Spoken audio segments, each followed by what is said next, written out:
Hello बच्चों, let's read the question which says that account for the following. The ionization enthalpy of sodium ion is more than that of neon although they have same configuration. यहाँ पर कहा गया कि जो ionization enthalpy होती है ना सोडियम आयन की, वो ज़्यादा होती है कंपेयर टू नियॉन, पर दोनों की सेम कन्फिग्रेशन है उसके बावजूद भी। ऐसा क्यों होता है ये हमें बताना है। Here the key concept for this question is ionisation enthalpy. Ionisation enthalpy. अब देखिए आयोनाइजेशन एंथैल्पी क्या होती है। आयोनाइजेशन एंथैल्पी एकदम आसान शब्दों में समझाऊं तो इसका मतलब ये होता है वो मिनिमम एनर्जी जो आपको चाहिए होती है एक गैशियस एटम से के आउटर मोस्ट शेल से इलेक्ट्रॉन निकालने के लिए। जो मिनिमम एनर्जी चाहिए होगी ना, वो मिनिमम एनर्जी ही हमारी क्या कहलाती है, आयोनाइजेशन एंथैल्पी कहलाती है। अब यहां पर सोडियम आयन, इसका एटॉमिक नंबर क्या होता है, 11 होता है, पर यहां पर एक इलेक्ट्रॉन निकल गया, इसका मतलब अब इसके पास 10 इलेक्ट्रॉन है।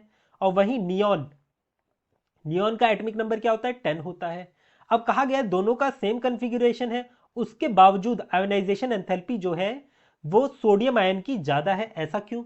वो इसलिए, देखिए होता क्या है, जो सोडियम आयन है इसका एटॉमिक नंबर ओरिजिनली कितना था, 11 था, जिसकी वजह से जो इसका न्यूक्लियर चार्ज है, न्यूक्लियर चार्ज वो ज्यादा है, न्यूक्लियर चार्ज इज मोर, जिसकी वजह से ये क्या करता है, अपने आउटर मोस्ट शेल को, शेल के इलेक्ट्रॉन्स को एकदम टाइटली बाउंड करके रखता है, एकदम टाइटली बाउंड करके रखेगा, जकड़ के रखेगा, है ना, क्योंकि इसके न्यूक्लियर चार्ज ज्यादा है कंपेयर टू नियॉन, जिसका ओरिजिनली एटॉमिक नंबर 10 था, है ना, 10 था, तो इसका मतलब इसका साइज छोटा था इसके कंपैरिजन में, है ना।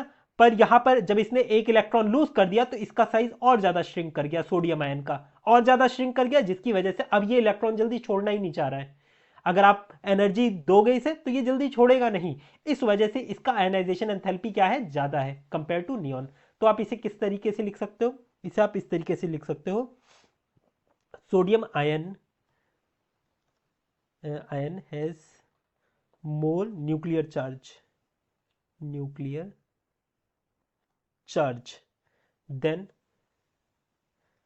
नियॉन। ठीक है,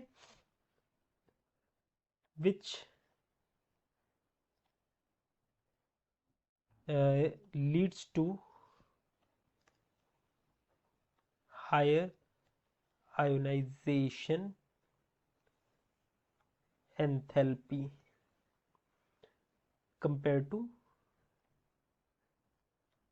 neon. I hope you understood it well. Best of luck.